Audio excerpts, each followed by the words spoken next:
ఏవి న్యూస్కు స్వాగతం. ఈరోజు తెలంగాణ రాష్ట్రంలో ప్రతి గ్రామంలో పంచాయతీ ఎన్నికల హడావిడి నడుస్తూ ఉన్నది. ఏ ప్రజల్లో ఎక్కడ చూసినా కూడా సర్పంచ్ వార్డు నెంబర్ ఎలక్షన్ గురించి చర్చ జరుగుతూ ఉన్నది. మనం ఈరోజు వరంగల్ జిల్లా పడతగిరి మండలం చింతనేకొండ గ్రామంలో ఉన్నాం. చింతనేకొండ గ్రామంలో మన కాంగ్రెస్ పార్టీ బలపడుతున్న అభ్యర్థి గార్దుల రమేష్ గారు మన కాంగ్రెస్ పార్టీ మన నుంచి సర్పంచ్ అభ్యర్థిగా పోటీ చేస్తున్నారు. చెప్పండి, మీరు కాంగ్రెస్ పార్టీ నుంచి సర్పంచ్ అభ్యర్థిగా పోటీ చేస్తున్నారు.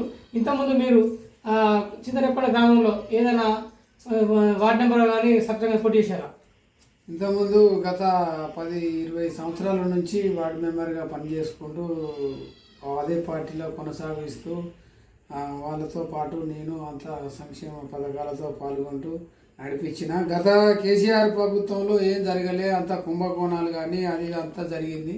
ఇప్పుడు రేవంత్ అన్న మన ముఖ్యమంత్రి గారు సమక్షంలో మనకు మంచి సంక్షేమ పథకాలు అందినాయి.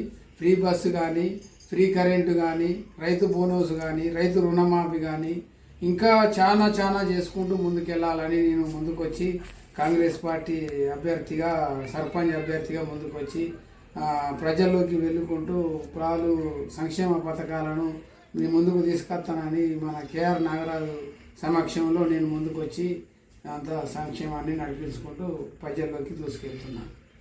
గత ప్రభుత్వంలో కూడా మీరు ఎంపీటీసీగా పోటీ చేసి ఓడిపోయినట్టు తెలుస్తూ ఉన్నది.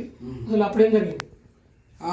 ఇక మన అధికార పార్టీ లేనందున సరే మనకు చేస్తే మనకు సరే అది రాలే, మనం గెలవలే, ఎంపీటీసీగా ఓడిపోయాను. 2 సార్లు మాత్రం అధికారం లేకపోయినా సరే మనం వార్డు మెంబర్గా కొనసాగించుకుంటూ అనుభవంతోనే మనం ఇప్పుడు సర్పంచ్కి నిలబడడం జరిగింది. చింతనేకొండ గ్రామంలో ప్రధానంగా ఎటువంటి అసలు ప్రజలు ఏ సమస్యలతో బాధపడతారు? ఏ సమస్యలు లేవు గ్రామంలో? చింతనేకొండ గ్రామంలో సిసి రోడ్లు కొంచెం ఆగిపోయినాయి. అక్కడక్కడ సైడు డ్రైనేజీ కొంచెం పూడుకపోయి ఇబ్బందులు, దోమలు, ఈగలు 2 సంవత్సరాల కాంచి సరే మన సర్పంచ్ లేక 42 బీసీ రిజర్వేషన్తో ఆగిపోయినందున ఆగినాయి. ఇప్పుడు ఏదో కొనసాగించుకుంటూ దాన్ని ఆయంత చేసుకుంటూ ముందుకెళ్తామని నేను చెప్తున్నాను. మీరు గెలిస్తే చింతనేకొండ గ్రామంలో అసలు ఎటువంటి పనులు చేస్తారు? మీరు గెలిస్తే అసలు ఇప్పుడు మీరు సర్పంచ్ గెలిచినప్పుడు మీరు గెలిస్తే చింతనేకొండ గ్రామంలో ఎటువంటి పనులు చేస్తారు?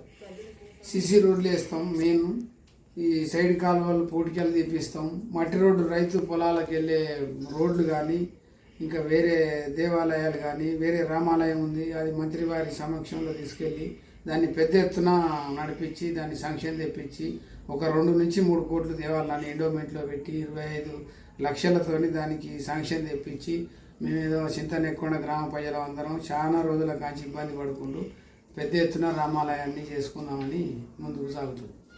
మీరు నామినేషన్ వేసిన ఇప్పటి నుంచి ఇప్పటి వరకు ప్రచారం నిర్వహిస్తున్నారు కదా, ప్రజలు ఎలా ఉంది? చింతనేకొండ ప్రజలు ఎలాంటి ఏ రకంగా చెప్తున్నారు, ఏం చెప్తున్నారు? స్పందన ఎలా ఉంది? చింతనేకొండ గ్రామ ప్రజలు చాలా స్పందిస్తున్నారు. అధికార పార్టీ కానీ, బతుకమ్మ చీరలు కానీ, ఆ అభివృద్ధి కార్యక్రమాలకు మాకు బాగా సహకరిస్తున్నారు. మేము గెలవడానికి 100% నమ్మకం ఇస్తున్నాం. ఇది పరిస్థితి. చింతనేకొండ గ్రామంలో కాంగ్రెస్ పార్టీ అభ్యర్థి గార్దుల రమేష్ అంటున్నారు, మా గ్రామంలో ప్రజలంతా కాంగ్రెస్ పార్టీకి ఓటేస్తామని, కాంగ్రెస్ పార్టీ అభ్యర్థిని గెలిపిస్తామని, కాంగ్రెస్ పార్టీ ఎమ్మెల్యే నాగరాజు చేసిన సంక్షేమ పథకాలే నన్ను గెలిపిస్తామని గార్దుల రమేష్ గారు చెప్తున్నారు. ఏవి న్యూస్, రఫీ, వరంగల్.